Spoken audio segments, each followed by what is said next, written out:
Ce jour-là, dans le bureau ovale, une phrase a glacé la pièce, un silence, des regards figés, et pendant quelques minutes, l'alliance la plus solide de l'histoire moderne a vacillé. On parle d'une réunion à la Maison-Blanche, pas une conférence de presse, pas un tweet, une réunion fermée. Et ce qui s'y est dit aurait pu briser l'alliance la plus proche de l'Amérique. Alors, que s'est-il vraiment passé ? Avant de comprendre pourquoi cette réunion a failli tout faire basculer, il faut mesurer le poids de l'alliance dont on parle, parce qu'on ne parle pas d'un simple partenariat diplomatique, on parle d'un lien construit sur des décennies, des guerres menées côte à côte, des crises traversées ensemble, des secrets partagés au plus haut niveau. Quand on évoque les alliés les plus proches des États-Unis, on pense immédiatement au Royaume-Uni, au Canada, à certains pays européens membres de l'OTAN ou encore à Israël. Mais derrière ces noms, il y a une architecture stratégique immense, presque invisible pour le grand public. Prenez l'organisation du traité de l'Atlantique Nord, son principe fondateur est simple, une attaque contre l'un est une attaque contre tous. C'est l'article 5, ce mécanisme a structuré toute la sécurité occidentale depuis la guerre froide. Cela signifie concrètement que des soldats américains peuvent être envoyés pour défendre un pays européen et que des forces alliées peuvent intervenir aux côtés des États-Unis. Des bases militaires sont partagées, les systèmes d'armes sont conçus pour fonctionner ensemble. Les états-majors coopèrent en permanence. Ce niveau d'intégration n'existe qu'entre partenaires qui se font une confiance presque totale. Mais l'alliance ne se limite pas aux tanks et aux avions de chasse, elle s'étend dans un domaine encore plus sensible, le renseignement. Le réseau des Five Eyes, par exemple, regroupe les États-Unis, le Royaume-Uni, le Canada, l'Australie et la Nouvelle-Zélande. Ces pays échangent des informations classifiées au plus haut niveau, interception, données stratégiques, analyse brute. Dans le monde du renseignement, partager une information sensible revient à accepter une part de vulnérabilité. Si l'un des partenaires faillit, c'est tout le système qui peut être compromis. Si cette coopération dure depuis des décennies, c'est parce que la confiance y est considérée comme essentielle, presque sacrée. Il y a aussi la dimension politique et économique. À l'ONU, au G7, dans les grandes crises internationales, les positions sont souvent coordonnées en amont, les sanctions sont décidées ensemble, les messages sont calibrés pour envoyer un signal clair au reste du monde. Quand Washington prend position, ses alliés les plus proches savent généralement à quoi s'attendre. Cette prévisibilité crée de la stabilité. Elle rassure les marchés, elle rassure les partenaires, elle renforce l'influence collective face à des puissances concurrentes. Ce qui rend cette alliance si particulière, c'est qu'elle a survécu à presque tout. La guerre froide, les guerres au Moyen-Orient, les crises financières, les alternances politiques. À la Maison-Blanche, démocrates ou républicains, malgré les désaccords, l'architecture globale est restée en place. Parce qu'il existait un consensus stratégique profond, ces pays ont plus à perdre en se divisant qu'en restant unis. Et c'est précisément pour cela que la réunion dont on parle est si lourde de sens. Quand une alliance que tout le monde pense indestructible commence à trembler, ce n'est jamais un simple malentendu. Cela signifie que quelque chose, au niveau des intérêts fondamentaux, est peut-être en train de changer. Et quand les intérêts évoluent, les alliances aussi. C'est là que la tension commence réellement. Parce que si cette alliance constitue l'un des piliers de la puissance américaine, alors qu'est-ce qui a pu, en quelques minutes dans le bureau ovale, la mettre en danger ? Avant de comprendre pourquoi cette réunion a failli tout faire basculer, il faut mesurer le poids de l'alliance dont on parle, parce qu'on ne parle pas d'un simple partenariat diplomatique, on parle d'un lien construit sur des décennies, des guerres menées côte à côte, des crises traversées ensemble, des secrets partagés au plus haut niveau. Quand on évoque les alliés les plus proches des États-Unis, on pense immédiatement au Royaume-Uni, au Canada, à certains pays européens membres de l'OTAN ou encore à Israël. Mais derrière ces noms, il y a une architecture stratégique immense, presque invisible pour le grand public. Prenez l'organisation du traité de l'Atlantique Nord, son principe fondateur est simple, une attaque contre l'un est une attaque contre tous. C'est l'article 5, ce mécanisme a structuré toute la sécurité occidentale depuis la guerre froide. Cela signifie concrètement que des soldats américains peuvent être envoyés pour défendre un pays européen et que des forces alliées peuvent intervenir aux côtés des États-Unis. Des bases militaires sont partagées, les systèmes d'armes sont conçus pour fonctionner ensemble. Les états-majors coopèrent en permanence. Ce niveau d'intégration n'existe qu'entre partenaires qui se font une confiance presque totale. Mais l'alliance ne se limite pas aux tanks et aux avions de chasse, elle s'étend dans un domaine encore plus sensible. Le renseignement, le réseau des Five Eyes par exemple, regroupe les États-Unis, le Royaume-Uni, le Canada, l'Australie et la Nouvelle-Zélande. Ces pays échangent des informations classifiées au plus haut niveau, interception, données stratégiques, analyse brute. Dans le monde du renseignement, partager une information sensible revient à accepter une part de vulnérabilité. Si l'un des partenaires faillit, c'est tout le système qui peut être compromis. Si cette coopération dure depuis des décennies, c'est parce que la confiance y est considérée comme essentielle, presque sacrée.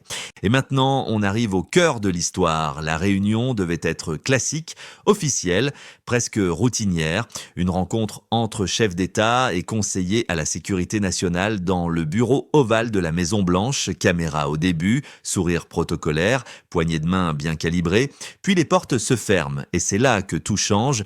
Selon plusieurs sources diplomatiques, la discussion portait sur une décision stratégique majeure, une décision qui, sur le papier, relevait de la souveraineté américaine, mais dont les conséquences dépassaient largement les frontières des États-Unis. Un retrait militaire, une modification d'engagement dans une zone sensible ou un changement dans le partage de renseignements. Le problème, c'est que pour l'allié en face, cette décision n'était pas technique, elle était existentielle. Dans les alliances de ce niveau, chaque mouvement est interprété comme un signal, un retrait peut être perçu comme un abandon, une hésitation peut être lue comme un désengagement, une décision unilatérale peut être vécue comme une trahison. Et ce jour-là, dans le bureau ovale, un dirigeant aurait exprimé un doute frontal. Les États-Unis étaient-ils encore prêts à assumer le coût de cette alliance ? Ce n'était pas une question rhétorique, c'était une interrogation stratégique. Car derrière les déclarations publiques d'unité, il y a toujours un calcul froid. Combien cela me coûte ? Qu'est-ce que j'y gagne ? Et surtout, est-ce que je peux faire autrement ?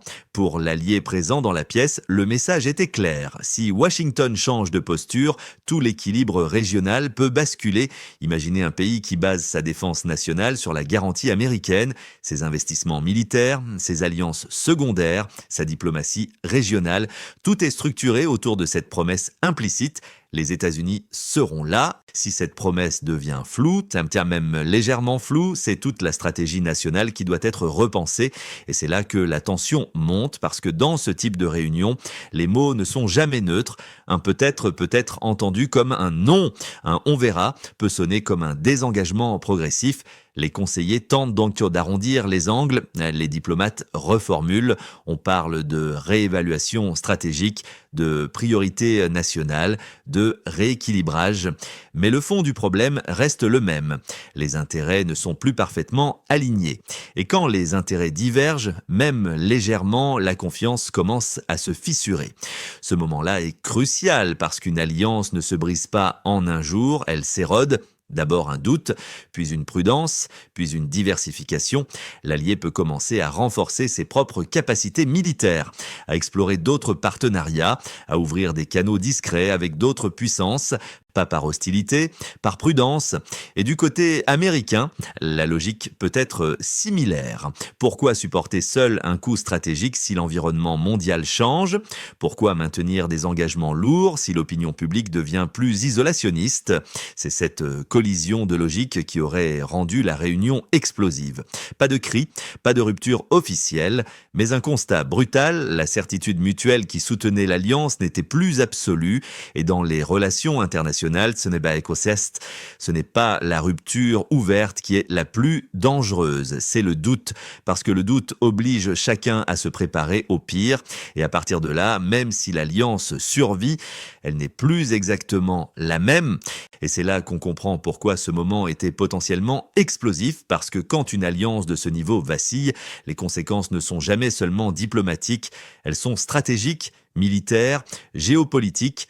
Dans le monde des relations internationales, la confiance est une monnaie, invisible mais essentielle. Et lorsqu'elle se fissure, tout le système commence à se réorganiser. Première conséquence possible, le ralentissement du partage de renseignements. On l'a vu avec des alliances comme les Five Eyes. Partager du renseignement ultra sensible, ce n'est pas un geste anodin, c'est accepter que l'autre ait accès à vos sources, à vos méthodes, parfois même à vos failles. Si un doute s'installe, même léger, le réflexe naturel est de filtrer davantage, de retenir certaines informations, de compartimenter. Et dans un monde où les menaces évoluent en temps réel, cyberattaques, terrorisme, conflits hybrides, quelques heures de retard peuvent changer la donne. Deuxième conséquence, à la réévaluation militaire. Dans le cadre de l'organisation du traité de l'Atlantique Nord, l'engagement américain est le pilier central. La puissance militaire des États-Unis, bases avancées, dissuasion nucléaire, capacité de projection constituent le cœur du système. Si un allié commence à douter de la solidité de cet engagement, il doit envisager un scénario alternatif, augmenter son propre budget militaire, développer une autonomie stratégique ou plus sensible encore, explorer d'autres équilibres régionaux. Et ça, c'est un changement tectonique parce que la force des alliances occidentales repose sur une chose, la prévisibilité. Le fait que chacun sache à l'avance comment l'autre réagira en cas de crise. Si cette prévisibilité disparaît, le calcul stratégique devient beaucoup plus instable. Troisième conséquence, le signal envoyé au reste du monde. Les alliances ne sont pas observées uniquement par leurs membres, elles sont scrutées par leurs rivaux. Chaque tension interne est analysée, chaque hésitation est interprétée. Si une puissance concurrente perçoit une faille dans la cohésion occidentale, elle peut être tentée d'en profiter. Tester les lignes rouges, multiplier les provocations, chercher à diviser davantage. Dans ce contexte, une simple réunion tendue peut avoir des répercussions globales parce que la crédibilité d'une alliance repose autant sur sa solidité réelle que sur la perception de cette solidité. Et c'est peut-être ça le point le plus important. Ce jour-là, dans le bureau ovale de la Maison-Blanche, ce qui était en jeu, ce n'était pas seulement une décision politique précise, c'était la crédibilité d'un système construit depuis des décennies. Si un allié commence à douter de la constance américaine, si les États-Unis donnent le sentiment de prioriser leurs intérêts à court terme au détriment d'engagements historiques, alors tout l'édifice peut commencer à se rééquilibrer, pas dans le fracas, pas dans une rupture spectaculaire, mais dans une lente recomposition. Et en géopolitique, les recompositions lentes sont parfois plus déterminantes que les crises visibles, parce qu'elles redessinent le monde sans que le grand public ne s'en rende compte, et c'est souvent là que tout se joue, pas devant les caméras, pas dans les déclarations officielles, mais dans les heures, les jours qui suivent. Après cette réunion tendue dans le bureau ovale de la Maison-Blanche, la machine diplomatique s'est mise en marche très vite, parce que lorsqu'un doute s'installe entre alliés stratégiques, chaque minute compte. D'abord, il y a les équipes de sécurité nationale. Elles relisent chaque phrase prononcée, elles analysent les formulations, elles évaluent ce qui a pu être interprété comme un signal négatif. En diplomatie, le langage est une science. Un mot mal choisi peut produire des conséquences disproportionnées. Ensuite, les appels discrets commencent entre conseillers, entre ministres de la Défense, entre chefs d'état-major, objectifs rassurer, clarifier, recadrer. On parle de malentendus, de différences d'appréciation, de réévaluation stratégique normale. Le but est simple, empêcher que la tension ne s'institutionnalise, parce qu'une chose est sûre, si la méfiance descend dans les appareils d'État, dans les services de renseignement, dans les armées, dans les diplomaties, elle devient beaucoup plus difficile à contenir. Les communiqués officiels sont alors soigneusement calibrés, on réaffirme la solidité indéfectible de l'alliance, on insiste sur les valeurs partagées, on met en avant des décennies de coopération fructueuse. Tout est fait pour envoyer un message clair au reste du monde, rien n'a changé. Mais en coulisses, les conversations sont plus franches. L'allié veut des garanties concrètes, des engagements précis, des signaux tangibles. Car dans les alliances militaires, les mots ne suffisent pas toujours. Il faut parfois des gestes, maintien d'une base stratégique, exercice militaire conjoint annoncé publiquement, déclaration commune renforcée. Ces gestes ont une fonction, restaurer la crédibilité. Et pendant ce temps-là, les rivaux observent chaque déclaration, chaque déplacement, chaque inflexion, parce qu'en géopolitique, la perception compte autant que la réalité. Si l'impression d'un désalignement persiste, même brièvement, cela peut encourager des initiatives opportunistes ailleurs dans le monde. C'est pour cela que les heures qui suivent une crise diplomatique sont souvent plus cruciales que la crise elle-même. Dans ce cas précis, l'alliance n'a pas éclaté, mais elle a été testée. Et un test révèle toujours quelque chose. Il révèle les limites, il révèle les priorités, il révèle les nouvelles lignes rouges. Parfois, ces moments renforcent une alliance parce que chacun prend conscience de ce qu'il pourrait perdre, mais parfois, il la transforme. Plus prudente, plus transactionnelle, moins automatique. Et c'est peut-être ça le véritable tournant. Car lorsque les alliances cessent d'être évidentes, elles deviennent négociables. Et à partir du moment où une alliance stratégique devient négociable, elle entre dans une nouvelle ère, plus incertaine, plus fragile, plus politique. Et c'est là que l'histoire dépasse la simple réunion, parce que ce qui s'est joué dans cette pièce, ça, ce n'était pas seulement un désaccord ponctuel, c'était un rappel brutal d'une réalité. Même les alliances les plus solides doivent être entretenues. Sinon, elles s'érodent, silencieusement. Et c'est ici que tout prend une dimension beaucoup plus large, parce que cette réunion, aussi tendue soit-elle, n'est pas un simple incident diplomatique. Elle est le symptôme d'un monde qui change pendant des décennies. Les alliances américaines reposaient sur une logique simple, leadership incontesté de Washington, menaces claires identifiées, intérêts largement alignés. Le cadre stratégique était stable, prévisible, structuré. Mais aujourd'hui, ce cadre est en train de se transformer. Les États-Unis font face à une compétition stratégique accrue. La priorité se déplace vers l'Indo-Pacifique. Les ressources militaires ne sont pas infinies. L'opinion publique américaine est plus sensible au coût des engagements extérieurs. En parallèle, certains alliés veulent davantage d'autonomie. Ils parlent de souveraineté stratégique. Ils envisagent des capacités de défense indépendantes. Non pas pour rompre avec Washington, mais pour ne plus dépendre exclusivement de lui. Ce double mouvement crée une tension structurelle. D'un côté, l'Amérique ajuste ses priorités. De l'autre, ses alliés redéfinissent leur marge de manœuvre. Et c'est dans cet espace que surgissent les frictions. La réunion à la Maison-Blanche n'est peut-être qu'un épisode, mais elle illustre une question fondamentale. L'alliance est-elle toujours fondée sur une vision commune du monde? Car une alliance solide ne repose pas seulement sur des intérêts, elle repose sur une perception partagée des menaces. Si l'un considère qu'un théâtre d'opération est vital et que l'autre le juge secondaire, l'alignement commence à se fissurer et dans un monde multipolaire, chaque fissure est amplifiée. La Chine teste les lignes rouges, la Russie exploite les zones grises, les puissances régionales cherchent des marges d'influence. Dans ce contexte, la moindre ambiguïté stratégique peut avoir un effet domino. Le véritable enjeu de cette réunion n'était donc pas uniquement la décision discutée ce jour-là, c'était la question de la fiabilité à long terme. Est-ce que les engagements américains sont automatiques ou deviennent-ils conditionnels? Est-ce que la solidarité est structurelle ou dépend-elle des circonstances politiques internes? Si la réponse glisse vers le conditionnel, alors l'alliance entre dans une nouvelle phase, plus transactionnelle, plus calculée, moins instinctive. Et cela change tout, parce que l'architecture sécuritaire construite après la Seconde Guerre mondiale repose sur une certitude. Certaines alliances ne sont pas négociables. Si cette certitude s'affaiblit, alors le monde devient plus imprévisible, plus volatile, plus risqué. Finalement, cette réunion nous rappelle une vérité essentielle. La puissance ne repose pas uniquement sur des armes ou une économie forte, elle repose aussi sur la confiance que les autres placent en vous. Et cette confiance, une fois fragilisée, est beaucoup plus difficile à reconstruire qu'à perdre. Ce jour-là, dans le silence feutré du bureau ovale, l'alliance n'a pas explosé.